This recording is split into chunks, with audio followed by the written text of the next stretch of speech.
Okay, so in part 3, I want to have a look now at what kind of things do we do to help these situations. We understand our thinking and what kind of stuff is going on in our head. We understand that often it's our primitive brain is kind of driving the car. It's kind of like the toddler is driving the car instead of the adult when we're stressed and anxious. And what we want is to engage the rational part of the brain. And how do we do that? One of the most important ways is addressing thinking and different kinds of thinking. There's rational thinking, which is a thought that matches reality, and then there's an irrational thinking, which is thoughts that don't match reality. So a rational thought might be everybody is dealing with a very difficult situation at the moment with COVID-19. That's rational, that matches reality, that thinking is not flawed. An irrational thought might be we're all screwed, every business is going to collapse, this is going to be a disaster, nobody is going to come out of this unscathed. That's not rational. That's an exaggeration, it's black and white thinking, it's catastrophizing, it's going to a worst case scenario. So that kind of thinking is not helpful. If we think about what parts of our brain are in use when we're doing different things, when we're nice and calm and reasoned, it's the rational, mature part of the brain that's in charge. It's the adult. When we're upset, emotional, stressed, concerned, it's all back here. So we want to make sure, like I said previously, this is what we're using. So if we stop and question our thought and go, is that rational or irrational? Am I basing this on how I'm feeling rather than basing it on the evidence? That can really, really help. Another thing that helps engage this part of the brain is by writing things down. And it's why in CBT we use sheets and worksheets a lot with our clients. We get them to do writing, and that can help in lots of ways. As you're writing something down, you're getting it out of your head, you're getting it on a piece of paper, it processes it in one way, and then as you read it back, it helps process, it helps kind of lodge and understand what's going on. So like I was referring to in these weird dreams that people are having, if you've done your bit of processing work during the day, if you've done a bit of writing, you're far less likely then to have the weird dreams or to have the anxious thoughts in the middle of the night. So writing really, really helps. And there's a couple of worksheets here that again I will link and you can have a look at yourselves. This is called the worry tree, and it just helps divide thinking into, is this something concrete that I can do something about, or is it a what if? What if everything goes belly up? What if I lose my business? And those kind of, if you hear the phrase what if, you're almost guaranteed that you're in a worry or an anxiety loop. You're setting off the primitive part of the brain, you're flooding yourself with adrenaline, and you're making a difficult situation worse by thinking about the problem describing, thinking about how awful it will be, rather than problem solving. And that's where the chamber can come in and introduce you to different resources, council, government, welfare, all kinds of supports are there ready and waiting. And I know from being online that things are getting processed really quickly. There's different grants, there's stuff out there if you're prepared to go and look for it and get the support that you need. It is there. So if you can sift through and move from doing what if to actually identifying, well, these are 3 things that I'm concerned about, and speak to somebody about them or write them down and decide, okay, I'm going to do something about them. Now, if you're going, oh, that's too much, I can't even think about that, we have a sheet for that as well. This is a problem solving worksheet. So it takes all the hard work out of it for you. Literally all you have to do is sit down and write out, and it helps divide out into, different steps, brainstorming, what could work, what could I try, what's not worth trying. So even sitting down and doing 2 to 3 minutes, and none of these are long exercises, it will help clarify your thinking, and it will help give you, a concrete plan or a goal to start working towards, rather than sitting there with this pressure in your chest or this knot in your stomach, not doing anything. The whole aim in CBT in general, nothing specifically to do with COVID, is always move from problem describing to problem solving. How can I fix this? What resources can I use to help me get through this difficult situation? While I'm thinking about that, something that's really important is the phrase, think positive. I'm allergic to that phrase because life isn't positive. Life is very difficult and challenging, And, I have been saying that for years. And this is a perfect example of why trying to think positive is not going to work, because this is not a positive situation.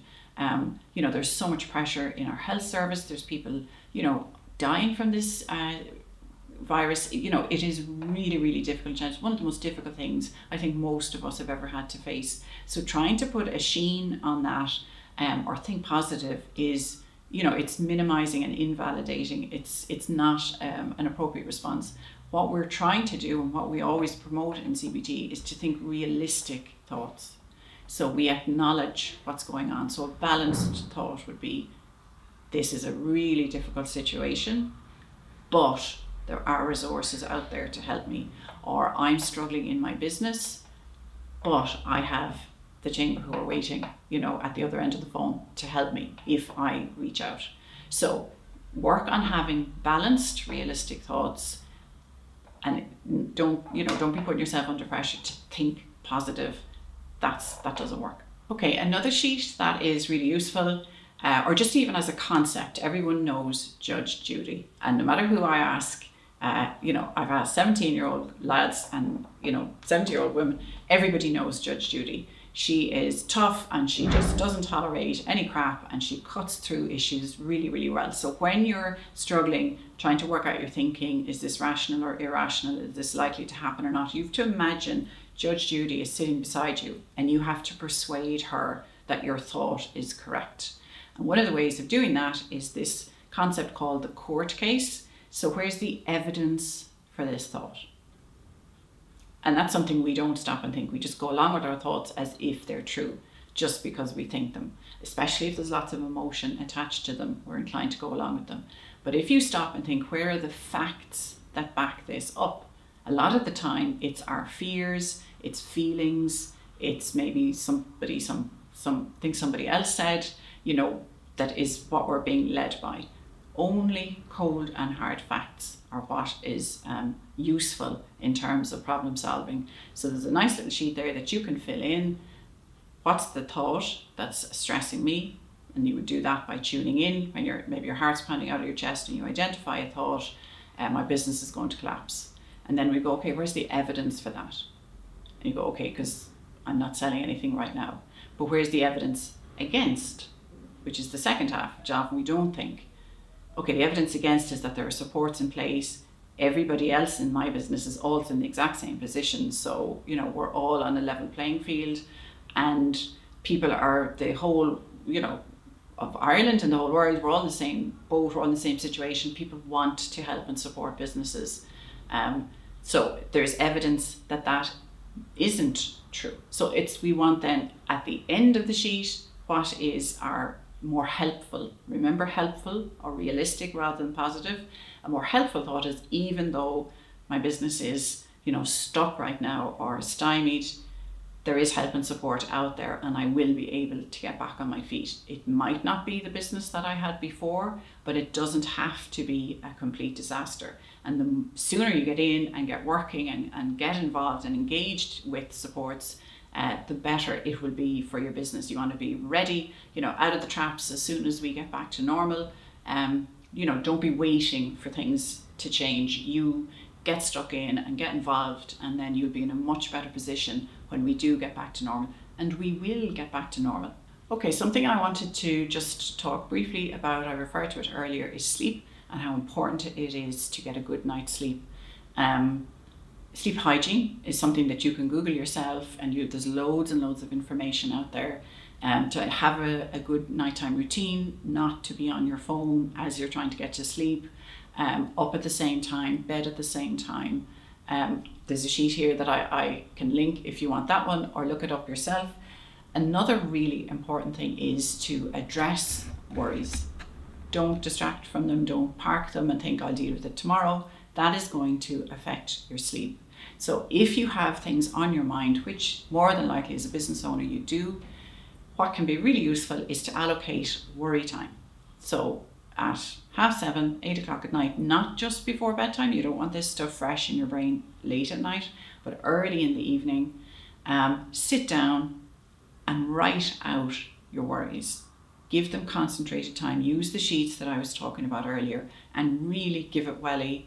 Do your problem solving, start working on resources, tackle whatever it is that's on your mind. And then park it.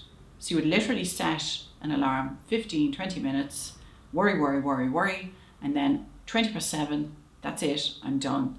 And whatever crops into your mind over the next 24 hours, you're going, I'm not going to deal with that now. I'm going to park that and give it, all my full attention. That's different to a distraction, because it's not that you're not thinking about it. You're just not thinking about it all day long, which leaves you in stress mode. So one of the things to be really aware of is worrying doesn't achieve anything. It doesn't affect the outcome, it doesn't improve the situation, and it saps you of your energy and your mental capacity, because your head is off on this worry wheel instead of actually doing something constructive. A really important message is when we worry, we suffer twice. And we have enough struggling going on at the moment without pointless suffering. So it's like you have an event or you have something that's very difficult. Yes, absolutely. But worrying endlessly about it puts a second layer of struggle and difficulty on top of it that none of us need right now.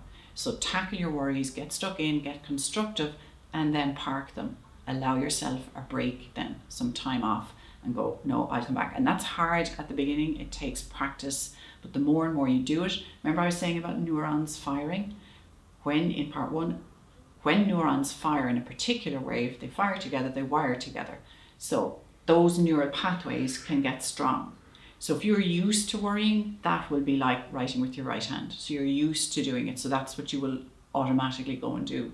So it takes a bit of practice to change those habits. But now is the perfect time. We have lots of time to be practicing and doing these things. And now you have information and constructive ways of doing it. So move out of worry, problem describing, being caught in this loop where nothing constructive happens, and shift into doing constructive, meaningful things that will have a good and better outcome for you. Exercise is one of the very best things that we can do for our mental health. And we all have the 2K. We live in an amazing town. We have beautiful amenities. Most of us, lots of us, are within a beach or a nice walk. We're not stuck in city centres. So if you can get out and exercise, fresh air, daylight, that all is really, really important in terms of mental health. If you don't believe me, Google 23 and a half hours, or go into YouTube and find 23 and a half hours. It's a cardiologist talking about all the different reasons we should exercise. If you can do that, you will be supporting your mental and your physical health. So that comes back to lifestyle. Exercise is crucial, really good habit to engage now, and it will support you then when you get back to work.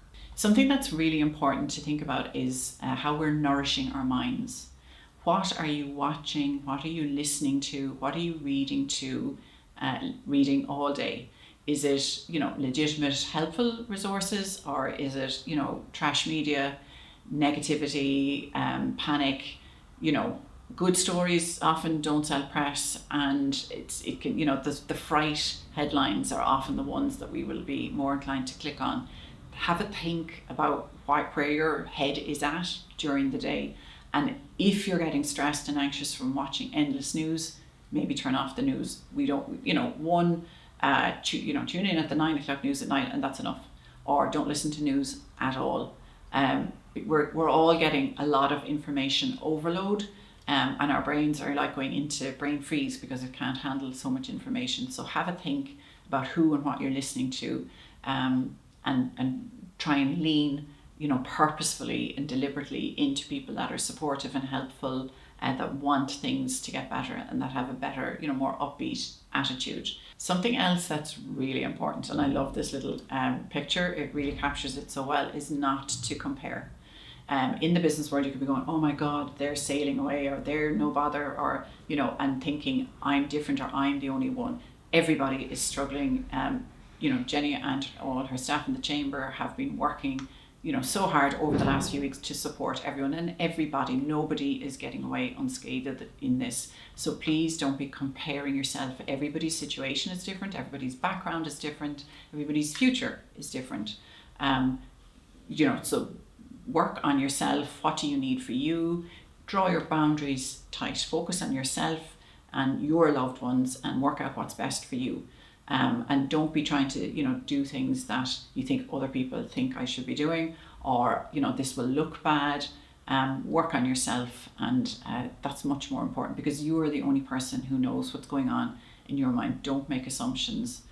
Don't compare your insides to other people's outsides.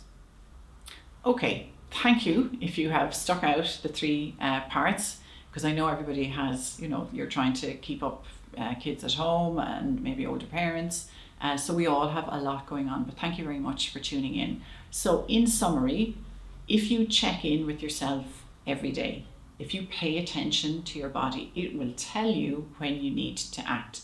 And then when you get that signal to act, sit down, write out, use the sheets that I've linked today, and get stuck in and tackle the easiest. If you do a hierarchy, like a ladder of all the different things maybe that you need to deal with, start with the easiest one. Make success easy. And as you get through them one at a time, there's nothing nicer than ticking things off a list. Talk to the chamber, get on to Jenny, talk to the staff. There's resources and links that they have sussed and discovered. You don't need to be rooting around and finding this stuff out. It's, they'll be able to guide you and direct you. The main thing from this is not to ignore what's going on. Pay attention, tune in, identify what you need to change or address, and then have some sort of a plan. Get stuck in, get contacting the chamber, and get through COVID.